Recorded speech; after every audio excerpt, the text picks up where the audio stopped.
Good morning students, how are you? कैसे हो आप लोग? उम्मीद करता हूँ आप लोग अच्छे होंगे, घर पे होंगे, स्वस्थ होंगे आप लोग। लास्ट क्लास में बेटा हम लोग factor affecting the ionisation enthalpy के कुछ टॉपिक्स को कर चुके थे, जहां पर हम लोगों ने डिस्कस किया था किन किन फैक्टर्स को। सबसे पहले हम लोगों ने वहां पर जो डिस्कस किया था वो एटॉमिक रेडियाई को डिस्कस किया था। उसके बाद न्यूक्लियर चार्ज को भी वहां पर हम लोगों ने डिस्कस किया था और पेनिट्रेशन इफेक्ट को डिस्कस किया था। आज का जो हमारा फोर्थ फैक्टर है जो आयोनाइजेशन एंथैल्पी को अफेक्ट करता है बेटा, that is the screening effect. Screening effect clear है? और स्क्रीनिंग इफेक्ट कैसे अफेक्ट करता है जरा देखिए इस बात को।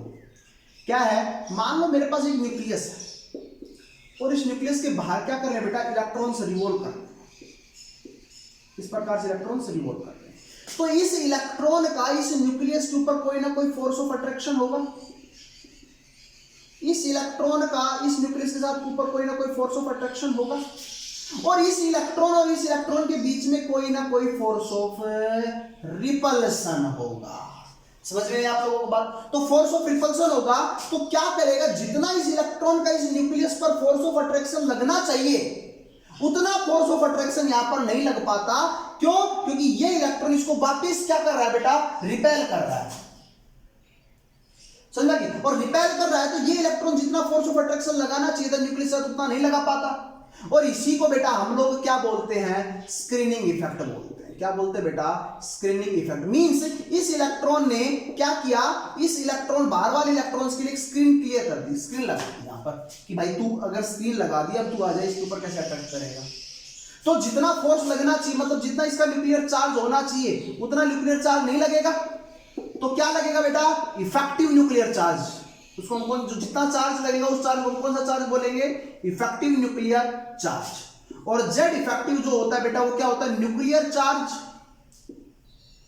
Minus screening constant.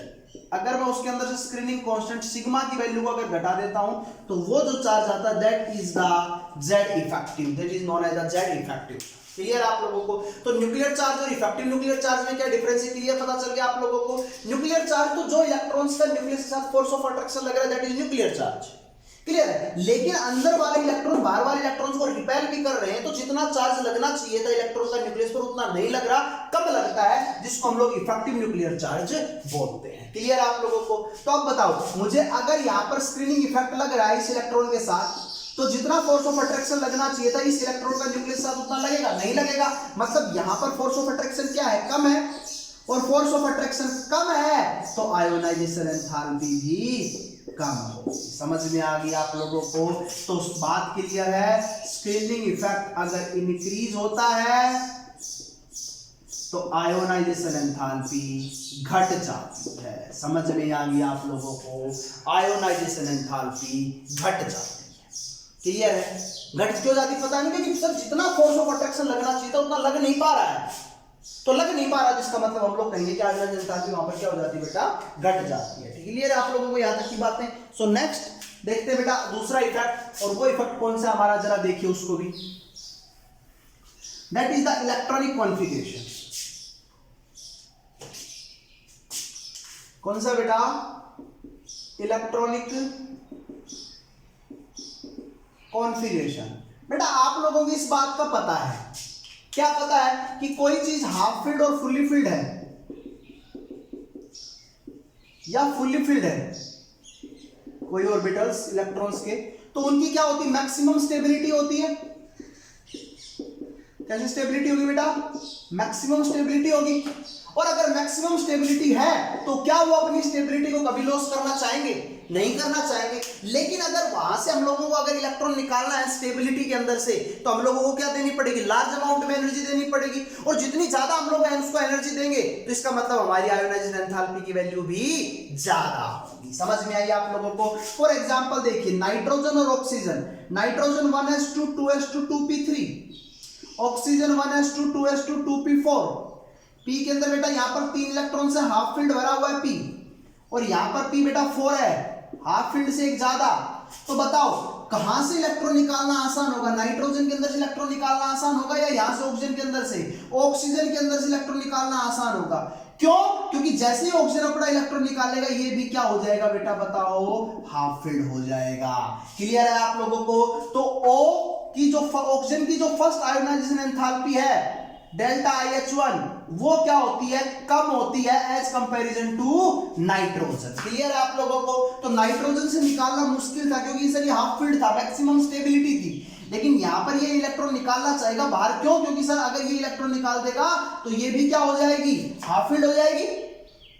तो इसलिए यहां से इलेक्ट्रॉन निकालना आसान है, तो डेल्टा IH1 की वैल्यू क्या हो जाएगी, कम हो जाएगी यहां पर एज कंपैरिजन टू नाइट्रोजन। लेकिन अगर आप लोग सेकंड आयोनाइजेशन एंथैल्पी की बात करो, मतलब एक इलेक्ट्रॉन यहां से भी निकल चुका है और एक इलेक्ट्रॉन यहां से भी निकल चुका है, इसमें से भी, तो बताओ दूसरा इलेक्ट्रॉन निकालना सबसे आसान कहां से होगा? तो कहोगे सर सेकंड आयोनाइजेशन एंथैल्पी है ना, वो हमारी नाइट्रोजन की कम होगी एज कंपैरिजन टू ऑक्सीजन।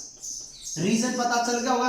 अब ये हाफ फील्ड बन गया है, समझ में आई आप लोगों को? क्योंकि अब ये हाफ फील्ड बन गया है तो ये इलेक्ट्रॉन को लॉस नहीं करेगा, बोलेगा भाई मैं तो स्टेबल हूं, मैं तो इलेक्ट्रॉन दूंगा ही नहीं। लेकिन हम लोग जबरदस्ती से उसको एनर्जी देंगे और यहां से इलेक्ट्रॉन निकलेंगे, तो इलेक्ट्रॉन निकालने के लिए हमें क्या देनी पड़ेगी, ज्यादा एनर्जी देनी पड़ेगी, और ज्यादा एनर्जी देनी पड़ेगी तो हम लोग कह सकते हैं यहाँ पर कि इसकी ionisation enthalpy, second ionisation enthalpy oxygen की ज्यादा होगी किससे, नाइट्रोजन से। क्लियर आप लोगों को? एक एग्जांपल और देख लेते हैं बेटा, बेरिलियम और boron, 1s2 2s2 1s2 2s2 2p1। बताओ पहला इलेक्ट्रॉन निकालना कहां से आसान है? पहला इलेक्ट्रॉन सर p से निकालना आसान है, भाई p से निकालना आसान है। बताइए क्यों निकालना आसान है? क्योंकि सर ये p से एक इलेक्ट्रॉन निकालेगा, जैसे इलेक्ट्रॉन निकालेगा तो s देखो फुल्ली फिल्ड हो जाएगा और इधर s फुल्ली फिल्ड है, तो यहां से तो इलेक्ट्रॉन पहला निकालना हमारे लिए मुश्किल होगा, तो हम लोग यहां से पहला इलेक्ट्रॉन आसानी से निकाल सकते हैं। तो इस वजह से हम लोग कह सकते हैं कि बोरोन की फर्स्ट आयोनाइजेशन एंथैल्पी कम होती है किससे, बेरिलियम से, लेकिन सेकंड आयोनाइजेशन एंथैल्पी बेरिलियम की कम होती है किससे, बोरोन से। नेक्स्ट एक क्वेश्चन और पूछ लेता हूं, नोबल गैस की आयोनाइजेशन एंथैल्पी सबसे ज्यादा होती है, क्यों? क्योंकि आपको पता है नोबल गैस के अंदर 8 इलेक्ट्रॉन पूरे भरे पड़े हैं, मैक्सिमम स्टेबिलिटी है, फुल्ली फिल्ड है, और फुल्ली फिल्ड है तो क्या ये अपनी स्टेबिलिटी को लॉस करना चाहेगा, नहीं करना चाहेगा। लेकिन अगर आप लोग यहां से इलेक्ट्रॉन निकाल रहे हो तो आपको क्या देनी पड़ेगी, लार्ज अमाउंट ऑफ एनर्जी देनी पड़ेगी, और जब ज्यादा एनर्जी देनी पड़ेगी तो इसकी भी आयोनाइजेशन एंथैल्पी की वैल्यू क्या हो जाएगी बेटा, ज्यादा हो जाएगी। तो 3 क्वेश्चन बनते हैं बेटा, out of nitrogen and oxygen which have greater first ionisation enthalpy, out of nitrogen and oxygen which have greater second ionization enthalpy, out of beryllium and boron which have first ionization enthalpy, which have higher first ionization enthalpy, out of beryllium and boron which have higher second ionization enthalpy, and why noble gases have large ionization enthalpy। तो आप लोग इन तीनों चारों questions का answer आप लोग easily दे पाओगे on the basis of their electronic configuration. So अब बात कर लेते हैं बेटा हम लोग ट्रेंड्स की, कि ग्रुप में क्या होता है और पीरियड्स में क्या होते हैं, जरा समझ लीजिए इस बात को, ग्रुप और पीरियड का क्या असर।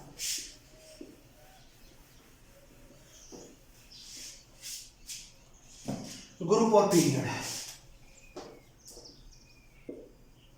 Trends in group. बेटा ग्रुप में जाएंगे नीचे की तरफ, डाउन द ग्रुप, और अगर मैं ग्रुप पे जाता हूं तो नीचे की तरफ जाएंगे तो नंबर ऑफ सेल क्या होती है बेटा, इंक्रीज होती है। तो फोर्स ऑफ अट्रैक्शन इलेक्ट्रॉन का और न्यूक्लियस का, फोर्स ऑफ अट्रैक्शन इलेक्ट्रॉन और न्यूक्लियस का क्या होगा बेटा, डिक्रीज होगा, और फोर्स ऑफ अट्रैक्शन घट गया तो आयोनाइजेशन एंथैल्पी भी घट जाएगी। समझ में आई आप लोगों को बात? बोलिए बेटा। बात करते हैं पीरियड। अगर बेटा हम लोग लेफ्ट टू राइट मूव करते हैं तो आप लोगों को पता है क्या होगा, इलेक्ट्रॉन सेम सेल के अंदर ऐड हो रहे हैं तो इफेक्टिव न्यूक्लियर चार्ज बढ़ेगा, और इफेक्टिव न्यूक्लियर चार्ज बढ़ेगा तो फोर्स ऑफ अट्रैक्शन बढ़ेगा। किस किस के बीच में, इलेक्ट्रॉन और न्यूक्लियस के बीच में। अरे बोलिए। और जब इलेक्ट्रॉन और न्यूक्लियस के बीच में फोर्स ऑफ अट्रैक्शन बढ़ रहा है तो आयोनाइजेशन एंथैल्पी भी क्या हो जाएगी, बढ़ जाएगी। समझ में आ गया आप लोगों को? तो पीरियड के अंदर क्या होता है बेटा, आयोनाइजेशन एंथैल्पी बढ़ती है, और बेटा ग्रुप के अंदर आयोनाइजेशन एंथैल्पी क्या होती है बेटा, बोलिए क्या होती है, आयोनाइजेशन एंथैल्पी ग्रुप के अंदर घटती है। समझ में आ गई? ये बिल्कुल उल्टा है। किससे उल्टा है बेटा, बोलिए किससे उल्टा है ये, किससे उल्टा है ये बताइए, रेडिया से। रेडिया क्या हो रही थी, पीरियड के अंदर घट रही थी, ग्रुप के अंदर बढ़ रही थी। क्लियर आप लोगों को, समझ में आ गई? तो ये बातें हम लोगों ने की, कुछ एग्जांपल्स भी देखेंगे, लेकिन एक मैं पहले ग्राफ बना देता हूं। ग्राफ या कुछ भी समझ लीजिए आप, उसको याद करने का तरीका हो सकता है वो, कि अगर हम लोग लेफ्ट टू राइट चल रहे हैं, इधर ऐसे चलेंगे तो एटॉमिक रेडियाई डिक्रीज होगी, आयोनाइजेशन एंथैल्पी इंक्रीज होगी, एटॉमिक रेडियाई ग्रुप के अंदर इंक्रीज होगी और आयोनाइजेशन एंथैल्पी ग्रुप के अंदर डिक्रीज होगी। क्लियर है आप लोगों को, मेरी बात समझ में आ गई? तो क्वेश्चन कर लेते हैं, out of oxygen and fluorine, oxygen, fluorine और नियोन, इन तीनों में सबसे ज्यादा आयोनाइजेशन एंथैल्पी किसकी होगी? जरा देख लीजिए बेटा, ऑक्सीजन के लिए 2p4, इसके लिए 2p5, इसके लिए 2p6, फुल्ली फिल्ड कौन सा है? नियोन।